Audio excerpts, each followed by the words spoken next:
Today's edition of Mac Voices is supported by MacVoices Magazine, our free Flipboard magazine that brings you some of the best Mac, iPhone, and iPad productivity tips on the web. High in signal, low in noise, just like MacVoices, MacVoices Magazine includes information on how you can get more out of your Apple technology. Subscribe at macvoices.com/magazine or search for MacVoices Magazine on Flipboard. Welcome to Mac Notables on Mac Voices. This is the talk of the Apple community, and I'm Chuck Joyner. Folks, I'm happy to welcome back our Mac Notable for this time because it's been too long since we've talked to them, and there seems to be the word going around that he's psychic now, which I'm kind of impressed by. Mr. Ted Landau is back. Ted, it's great to see you. Thank you. Who are you again? Oh, yeah, I'm that guy that used to show up in your Skype.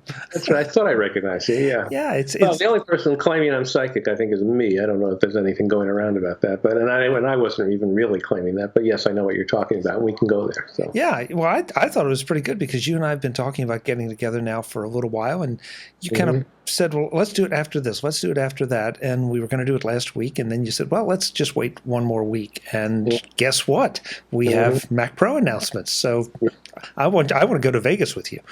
Okay, cool. Yes. As I posted on Twitter today, and I don't know if you looked at the article I posted yet, but yes, not only were we talking about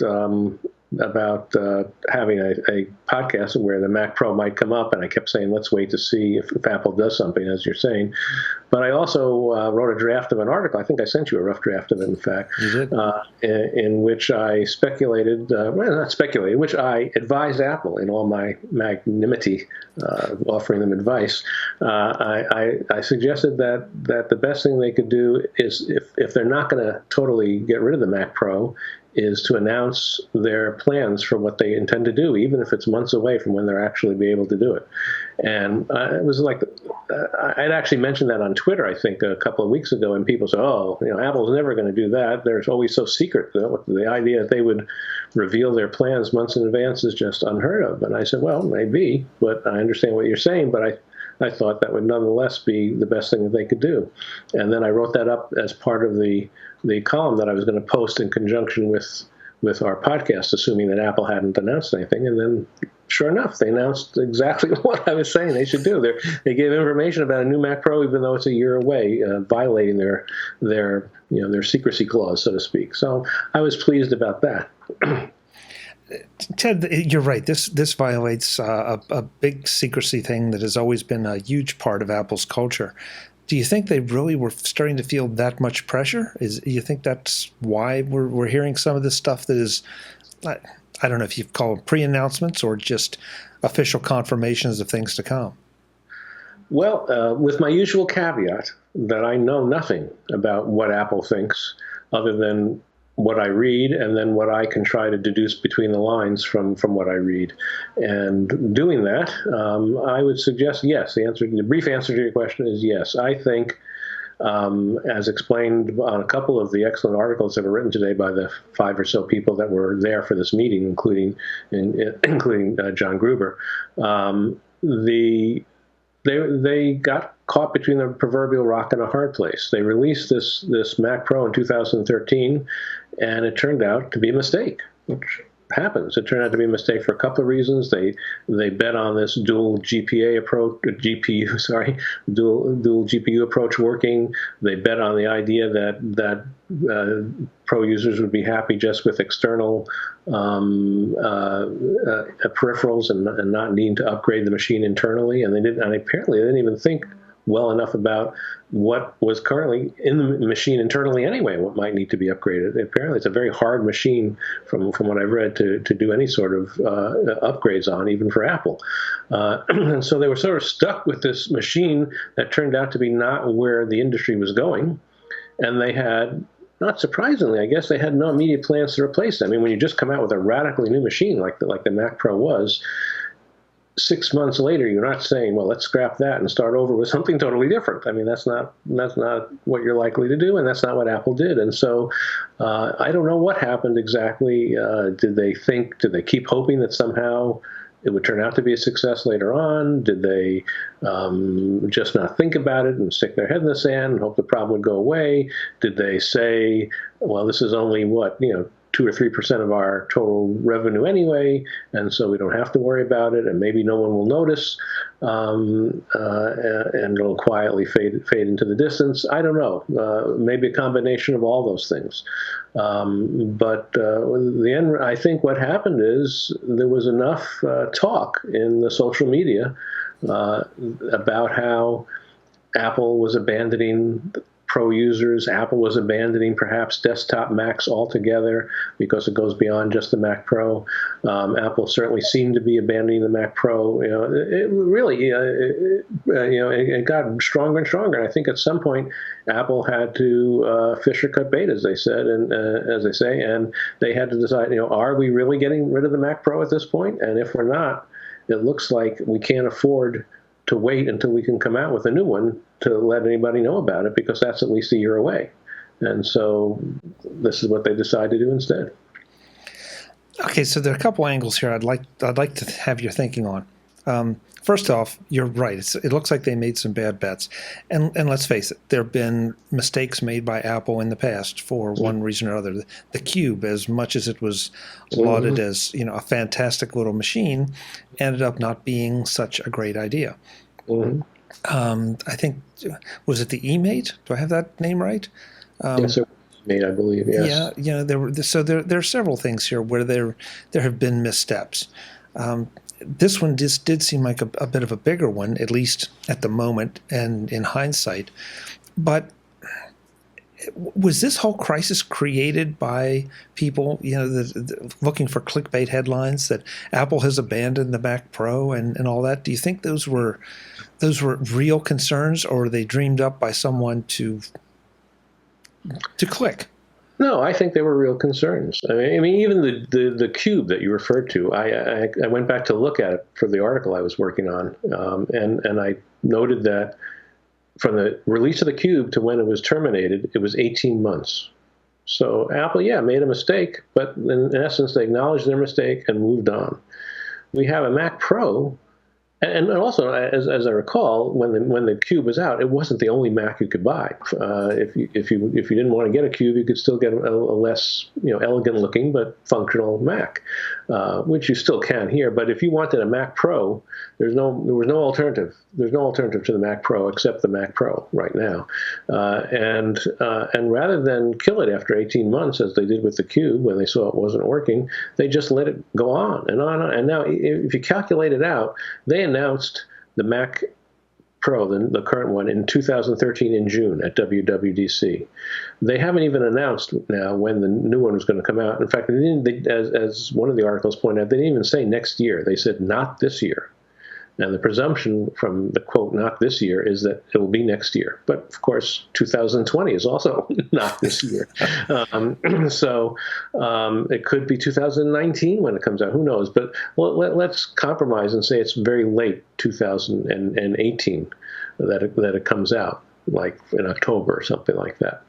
Well, that means it's going to be more than 5 years between when the original Mac Pro came out and its replacement comes out, or between when the original Mac Pro was announced and when the replacement comes out.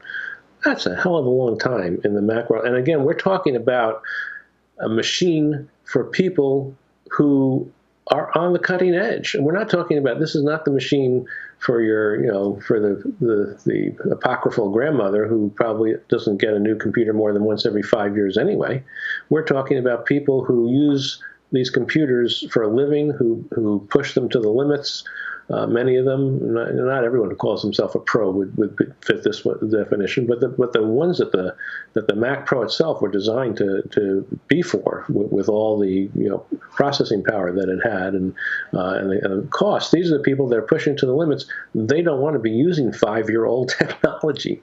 If I were in their position, I would have abandoned the Mac a year or two ago. There's no way that I would, and on the assumption that Apple was never going to update it again. So yeah, I think there's very good reason for people to have, I was going to say there's very good reason for people to think that Apple is not going to do anything about this. And Apple didn't say anything. And that's where I think partly their secrecy policy and common sense sort of come into conflict.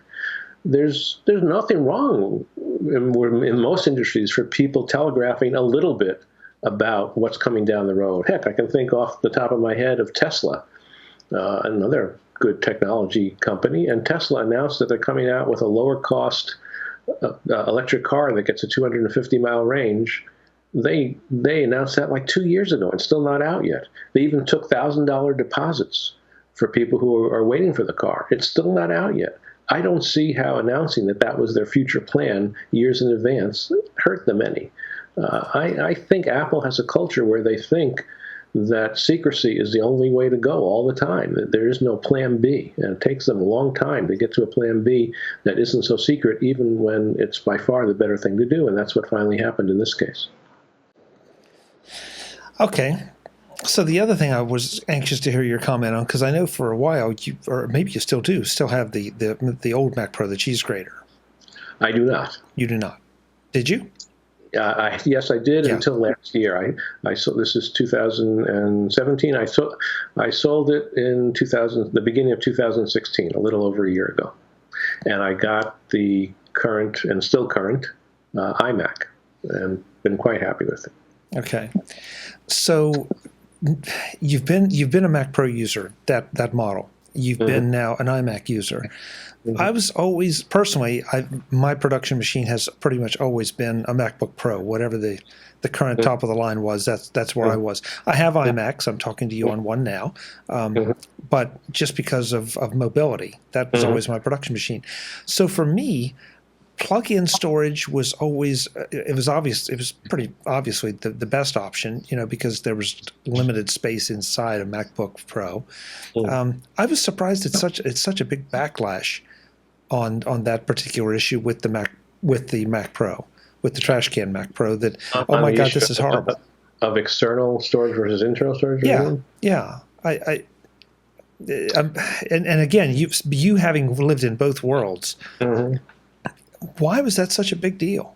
I'm not sure. I mean, the external storage, I have a lot of external storage with my iMac. It's not quite as convenient as with the cheese grater because everything is external, and it's not as aesthetic looking either to have this extra equipment lying around. But I don't think pro users care about the aesthetics that much, and I think it's slower, I think, than an internal connection. So I think you're going to almost inevitably, maybe not with Thunderbolt 3, but the current Mac Pro doesn't have Thunderbolt 3 yet, but my understanding of this, and I'm not a super expert on it, is that the external connection will be a little bit slower.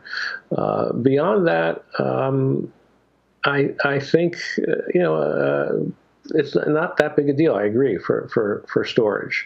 And I have a Thunder Bay dock, which actually what I wound up doing when I got my iMac, I had 4 drives in my old cheese grater, 3 hard drives and a SSD drive.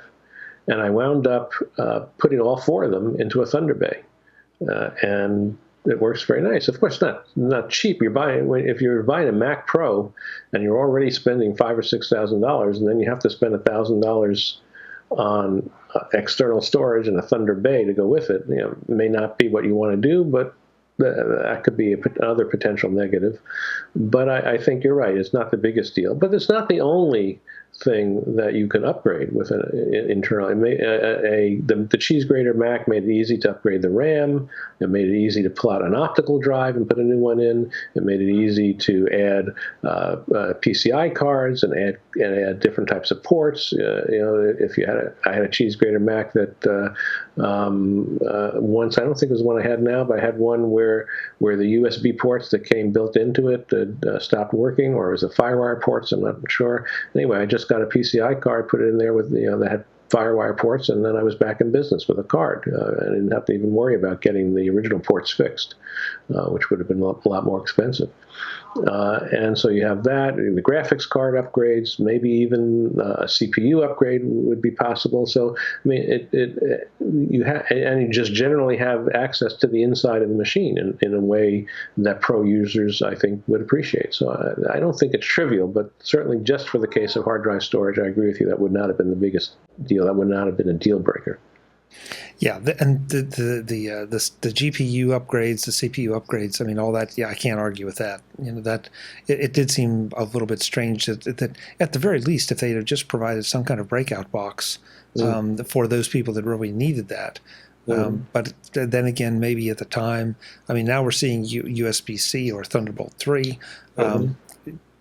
Maybe now we finally have the speeds we were looking for, where in the past they were hoping FireWire would be it. They were hoping, so many of the different options would be it, and it just wasn't up to the task. Yes. Some of the reports on this new Mac indicate that it will be a more modular design. And of course, that's going to lead to endless speculation. That's what they say, yeah. So I'm looking. Obviously, there are no details, but I'm looking forward to that.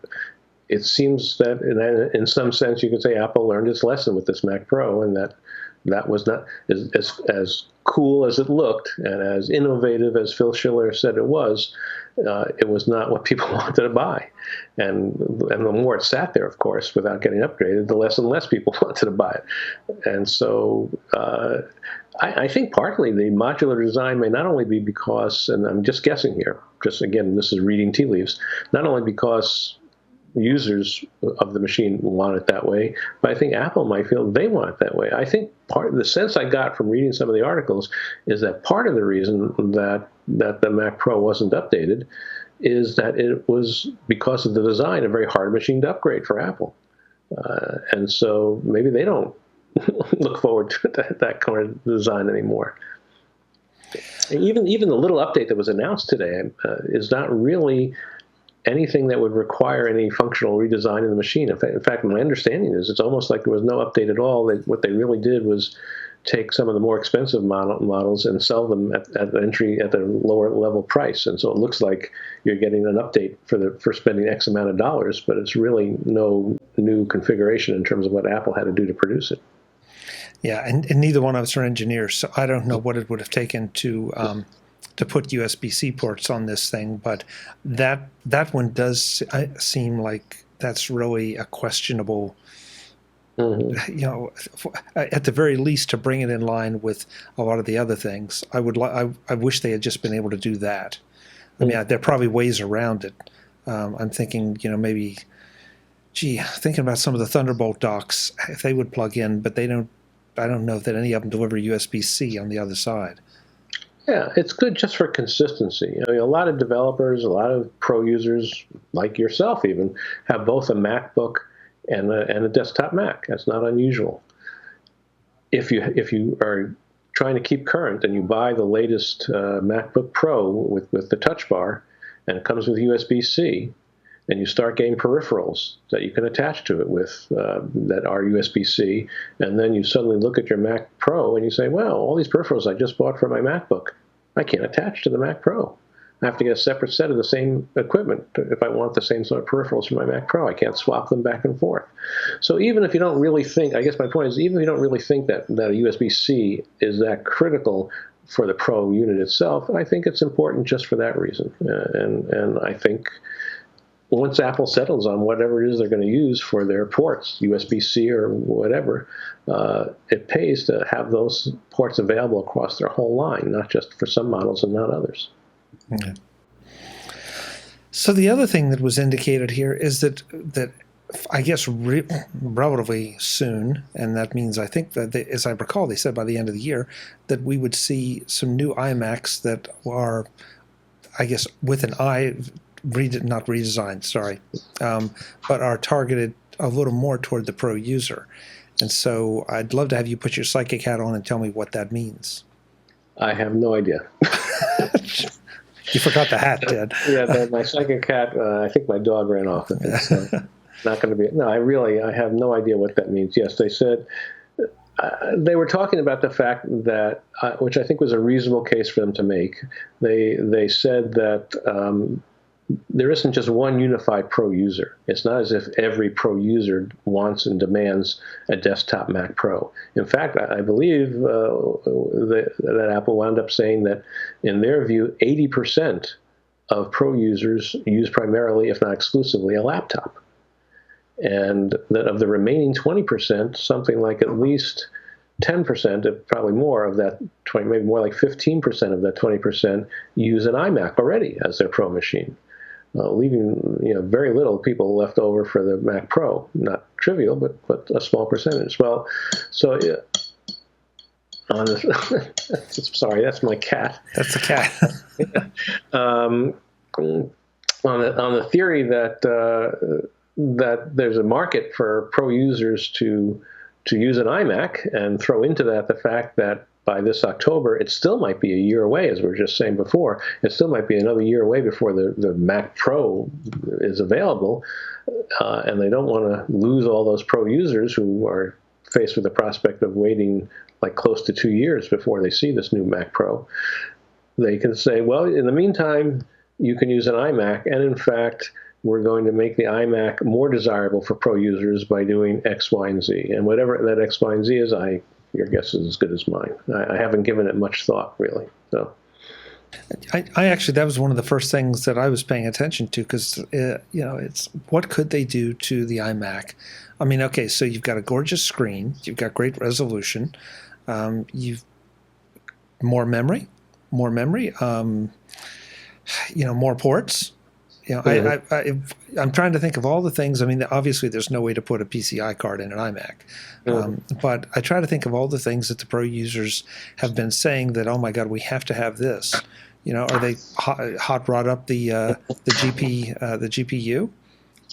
I don't know. I mean, one possibility is they could have. Now you're getting me thinking, and this is just off the top of my head here, but they could have multiple iMac models, and they could have a sort of iMac Pro as well as an iMac. And the iMac Pro might feature some things that you don't get in any of the other iMacs. Maybe it will offer a degree of accessibility to the inside of the machine that the iMac typically hasn't had. And so it'll be a machine in which you can replace the hard drive to get it if you want, or swap different sizes. If you get one with 500 gigabytes of a 500 gigabyte SSD, and a year later prices drop so that it's attractive to get 1,000 gigabyte, a terabyte SSD, and you want to do that right now. To do that, you pretty much have to buy a new iMac. It would be nice if there were a Pro iMac that would say you could just swap out a 500 gig SSD and put in the terabyte one. And so maybe, and that will, to give you that capability, you'll have to pay for it. Maybe it'll be, say, I'm just making this all up again, maybe it'll be another $300 just to have that capability. And the theory will be, well, if you're a Pro user, then you'll be willing to pay the $300. The college student that wants an iMac or whatever doesn't need that, and that model won't appeal to them. It's long been my contention that there are a lot of people out there that would like to believe they're Pros, so they've always bought up. Now you obviously are an exception, but there are a lot of people with the cheese graters that I'm not convinced Rowie needed the cheese grater ever. I mean, they stuck a lot of storage in it that they can just as easily have plugged into something. But they wanted to think, just like a lot of us, and I'm probably in there, or was at one time anyway, wanted to use Adobe Photoshop because that's what the Pros use, and so I want to have all that power. When in fact that I never tapped probably 20% of what Photoshop can do. So I just wonder, how they're going to price that, and what the impact is going to be to the more consumer level iMacs, even the 5K that we both have. Well, that has been one of my longstanding complaints. Maybe isn't the right word, but concerns about the current Mac Pro, and maybe going forward with the new one. Back in the period that you're talking about, when I first bought a cheese grater Mac, which I think I was in 2009, the one that I bought, the situation was different. There were basically, if you wanted a desktop Mac, you basically had a choice between two things: an iMac and a Mac Pro, and that was it. And the iMac was underpowered even for non-Pro users. I mean, the iMac was, the original iMac, the one that with the translucent plastic that came out in the late 90s and onward, and even the gooseneck lamp one that came out after that, those were not high-powered machines, and they weren't expandable at a time when expanding the insides of a computer was still a relatively common thing to do, less so obviously than it is, and more so than it is now. So if you looked at an iMac and said, this isn't for me, you had no choice other than to get a Mac Pro. And that's what most people did, even if they really weren't, quote unquote, pro users, like you're saying. Now the situation is different. Now the iMac, like the one that I'm using anyway, I'm not sure which one you're using, but the iMac that I have now with the 5K screen and the SSD drive and a very fast processor, except for the possibility of some internal expansion that I might want to do, more than meets my needs. And would meet the needs of many pro users as well, as Apple has pointed out. And so it's a much, relatively speaking, more powerful machine than the iMac was years ago, and that makes a big difference. Yeah, that's a good point. I guess I'm having selective memory, because you tend to forget just where those machines fell in relation to the Mac Pro power-wise. Mm-hmm. So, I guess time will tell. Mm-hmm. Time will tell. The other thing that I mentioned on this topic is the Mac Mini, and there was a question asked about it, and the answer that Apple gave was very circumspect. It's currently in our catalog. That's all I'm going to say for now. I think is paraphrasing a little bit what Phil Schiller said. And I don't know where that leaves the Mac Mini, which is in almost as sad a shape, in some ways worse shape than the Mac Pro. Mac Mini hasn't been updated since 2014. It's 1 year newer than the Mac Pro. And at the time, the Mac Mini upgrade was really in some sense a downgrade, because they went from supporting dual processors to a single processor, and there was another change which I forget now that was a step backwards. And so, in some sense, the latest Mac Mini is less capable than the generation that came before. And so, if you wanted a Mac Mini, and I guess that gets to the point that we were talking about the Mac Pro a moment ago, which I didn't really finish on. It sort of ties it together nicely here with the Mac Mini, and that is that the current Mac Pro, not only does the iMac, we'll get back to the Mac Mini in a second, I try not to forget about it, not only is the current iMac sufficient as a Pro machine for many people, but the current Mac Pro is super expensive. Much more so than the iMac, especially if you start upgrading to, if you get the base configuration, it's still expensive. The cheapest one you can get is $3,000, and you figure if you want to get a monitor that's comparable to what you get on the iMac, that's close to another $1,000. And so you're talking about $4,000 minimum to get an iMac comparable Mac Pro. And if you want something other than the base configuration, you can still easily find yourself moving up to $5,000, $6,000, $7,000, $8,000 for that machine. It's super expensive, and so that gets to another reason why I think people bought the Mac Pro years ago, the cheese grater Mac Pro, but don't buy one now, because my sense is, without going back and checking prices particularly, is that the cheese grater Mac Pro was not astronomically expensive compared to what people were willing to spend for a computer at that point. You weren't going to have to spend the equivalent of $6,000, $7,000 on a cheese grater Mac Pro to get a decent one. And so it was affordable, relatively speaking. Whereas this Mac Pro is almost unaffordable for anybody other than people who absolutely need it. I instantly dismissed the Mac Pro when it came out because of the price. I said, there's just no way that the Mac Pro allows me to do so many more things than I can do with an iMac to justify the price. I'm not that demanding of the machine. And so that's another reason I think that there's a difference between the Mac Pro from years ago and the Mac Pro today. Getting back to the Mac Mini, many people have suggested that the Mac Mini could be a sort of intermediate. They could position the Mac Mini to be a sort of Mac Pro for people who don't want a Mac with a built-in monitor. So if you like the idea of a Mac Pro or a Pro level type Mac, and you don't think that an iMac is what you want because you don't want something that's so restricted to how you can get to the inside of it, you don't want to have a monitor, that the monitor breaks, then you have to get a whole new machine just about, or pay for the monitor repair, whatever. Then you could get a Mac Mini. In order for that to work, however, the Mac Mini doesn't have to be as powerful as the Mac Pro, but it should be at least as powerful as the iMac. which it currently isn't. It's significantly less capable than the iMac. And so, in my view, unless the market for the Mac Mini, which at one point they've talked about using it as a cheap server, as an intro Mac for Windows users who are crossing over, I think most of that market is gone, saturated. And I think that unless they want to reposition the Mac Mini to be a more capable machine than it is, it doesn't have a very rosy future either.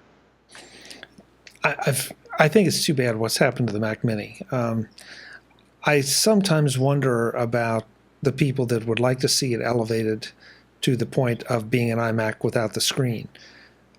From a business standpoint, from Apple's standpoint, is it fair? Is it reasonable to say, well, if you want this kind of power, then you're going to have to buy the screen because we want you to have the Mac experience in all its glory, not on a 24-inch Dell monitor or some terrible monitor. So I sometimes I'm not going to name too many names. I could imagine Apple fixing that by, I'm just being a little facetious here, by having a monitor requirement built into the Mac Mini where you plug in your monitor and a message comes up and says, I'm sorry, this monitor is too crappy to use with this machine. Well, listen, I've heard worse ideas. So, and of course, then we could get off into the discussion of then why doesn't Apple produce a monitor? Well, you know what they do? It's called an iMac, and it's all right here. So, and they are. Sorry to interrupt you again, but they are supposedly, according to those reports today, going to have a new monitor to go with the new Mac Pro. So they have announced that they're getting back in the monitor business. Yeah. It's all over the place. And it's endless speculation, and usually we don't do that here. But I think today's announcements, they lend themselves to it. At some point you just can't help but have some of those discussions. Well, there's definitely a lot that we don't know, and that's for sure. And it's extremely difficult to make predictions at this point because there's so much that's now on the table and still so much that's not known that it's really hard. Yeah, and I'm not going to be making any firm predictions at this point. So. Yeah. Well, the one thing I'm hoping is that this will quiet down all the Mac is dead speculation or rumors or commentary that, okay, Apple has announced that, they're working on new designs and there will be new designs. Therefore, there will be new Macs. So therefore, the Mac is not dead. They're not exiting the Pro space.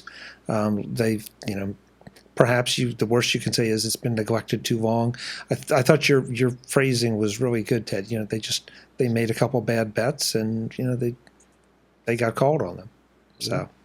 No, I think it is good news overall. Yeah, we know for sure that new iMacs are coming out later this year, and they're not going to just be a trivial hard drive speed bump or something like that, from what Apple has been saying. We know that they're actually going to have a monitor that's going to come out next year, a new display. We know that a significantly newly designed Mac Pro with being a more modular design supposedly is going to be coming out next year. They haven't totally dismissed the idea that a new Mac Mini might be coming out, though they're not committing to it. So certainly the desktop Mac is very much more alive today than it was 24 hours ago. There's absolutely no doubt about that, and that's good news, yes. Yeah. Well, before we run out of time, I did want to touch on another article you had on your blog. And it's really interesting that, as far as I'm concerned, because just in the last 72 hours or so, I sort of tore all of my Internet of Things, smart home devices apart and reassembled things in a way that's a little more useful to me.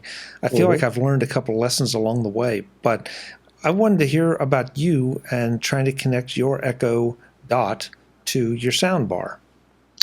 Well, it wasn't even an Echo Dot at first. Oh, it wasn't.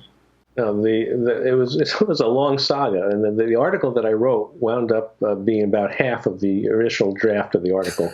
because there's so many my initial drafts usually I don't think about things like how long they are or how boring they might be, or it's always interesting whatever I'm writing at that point as far as when I'm concerned, and comes later. So yeah, I had this article, and when it was all done I said, oh my god, no one's going to get halfway through this article.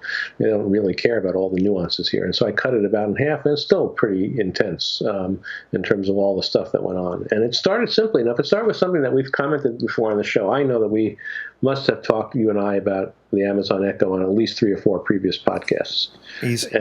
And I continue to really really admire it and enjoy using it and try to find new ways to use it. And one of the things that I got into that I felt was just truly magical, one of those things like where you just say to yourself, boy, if you could take this back in time and show it to people 20, 30, 40, 50 years ago, they would just be blown away.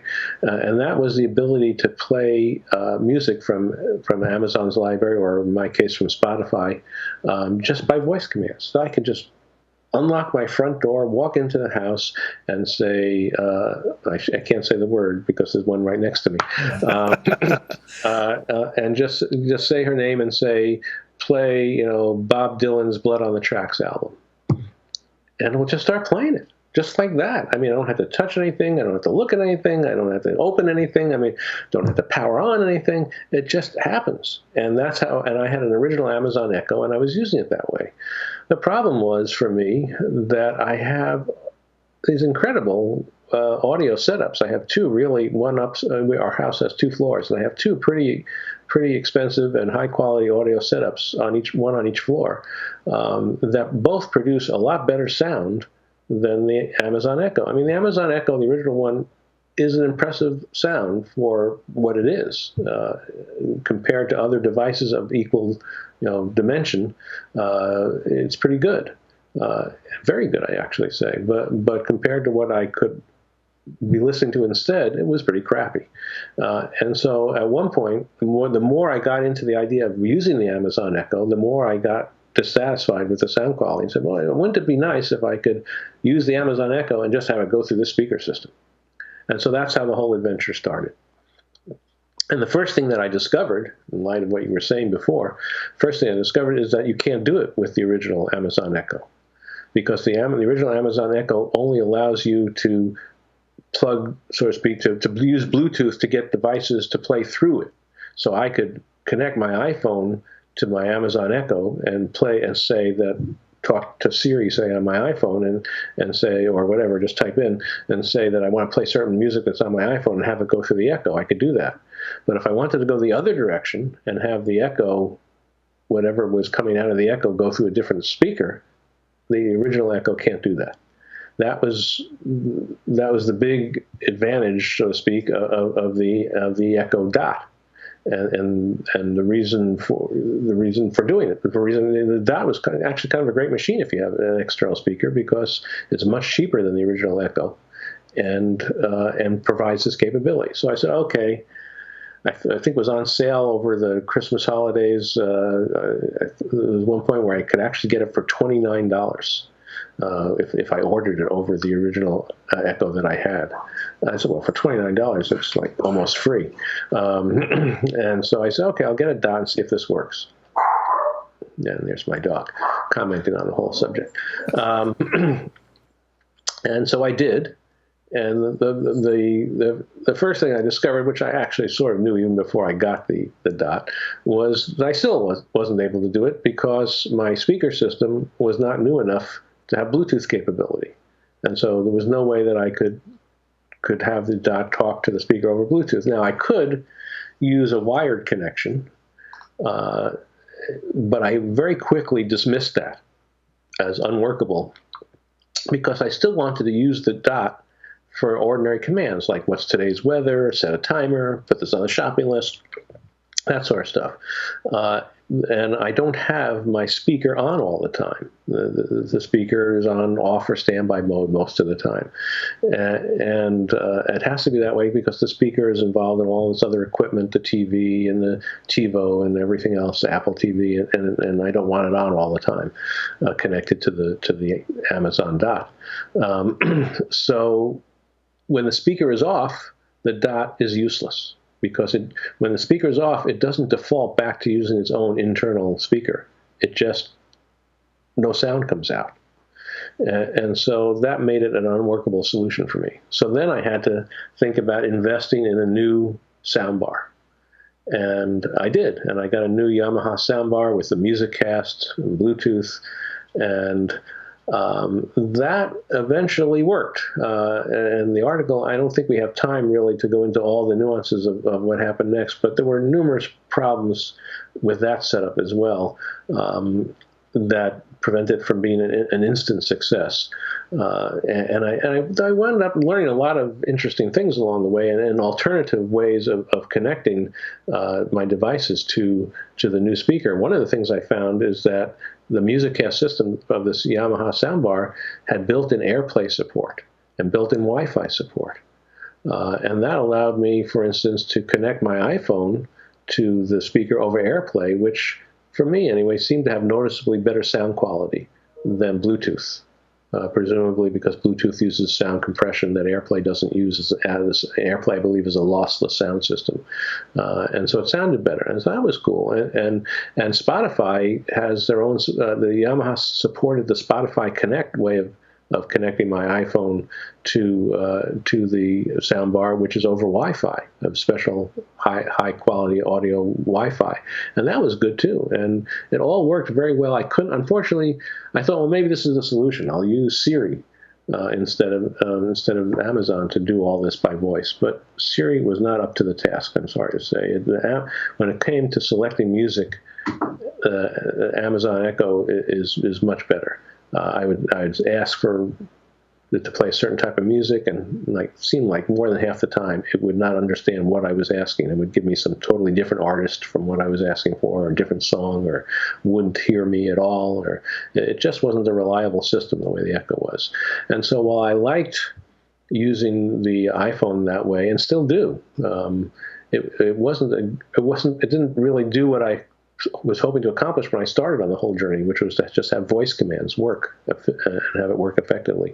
So I went back to looking at the Dot, and I eventually got set up where connecting the Dot to the Bluetooth over Bluetooth to the soundbar works pretty well. It turns out that there's a command you can just say essentially the name and then say connect speaker. And the speaker is in a standby mode where, even though it's technically off, it can still get commands. And it can turn itself on from the Echo. And so when I say connect speaker, it says searching, and then it finds the speaker and turns it on and makes a Bluetooth connection to it. And then I can then say play music through, and it plays it through the sound system. And when I'm done, I just turn off the speaker, and the Echo reverts to using its own speaker. So when I want to do things like, say, set a timer, it's still useful for setting a timer because the sound just comes through the built-in Dot speaker.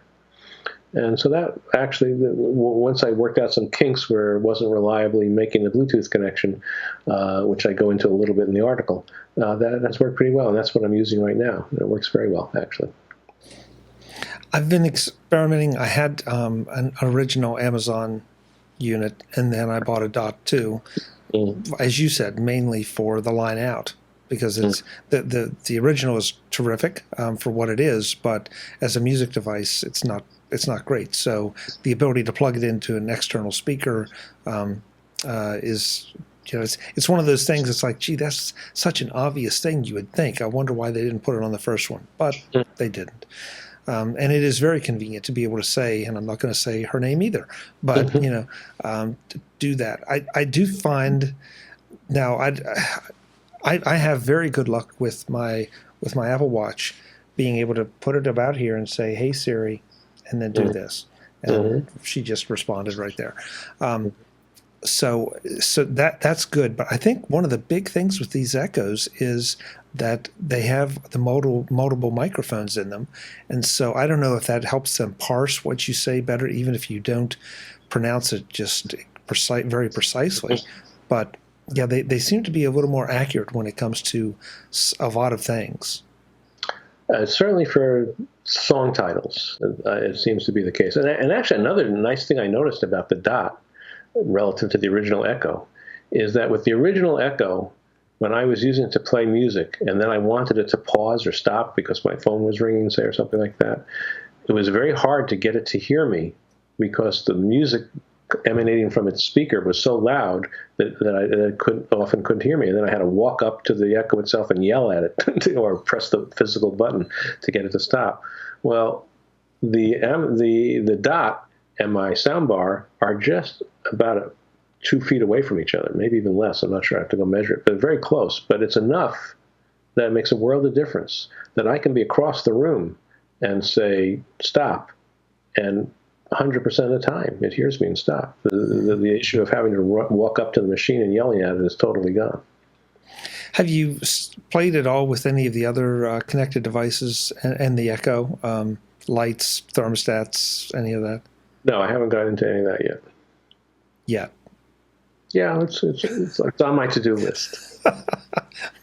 I would be surprised if it wasn't. Well, I will make sure that I have links in the show notes to both articles, the Mac Pro article and the Echo soundbar saga. So you can find it, or you can just go to the Slanted Viewpoint blog. That's where you find Ted. I think he's trying to he has regained his amateur status. He's not a professional writer now. He's back to just a really, really great amateur. Okay. I'll accept that. Okay. And if anybody, there's about the soundbar article, there's a lot of information in there.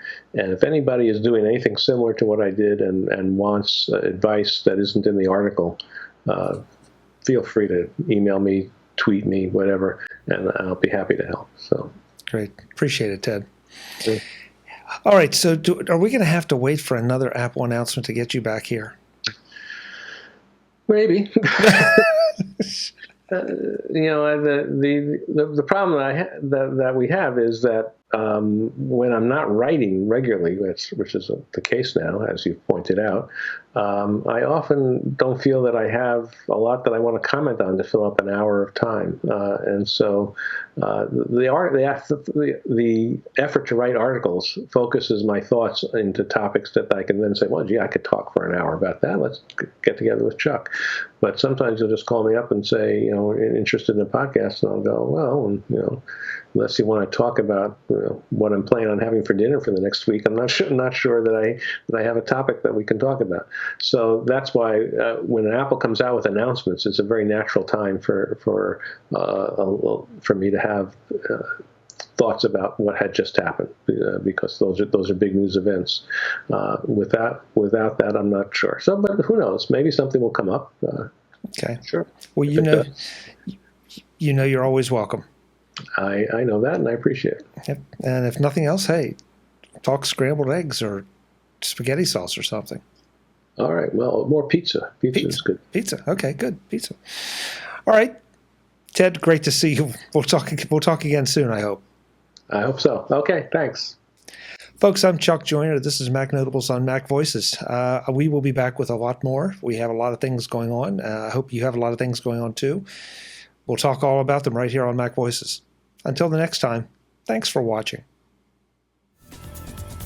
Visit MacVoices.com for show notes, links to subscribe, and to connect with Chuck on Twitter, Google+, Facebook, YouTube, Vimeo, SoundCloud, the Mac Voices blog, the Mac Voices Dispatch, our weekly newsletter, and on MacVoices Magazine, free on Flipboard that helps you do more with your Apple tech.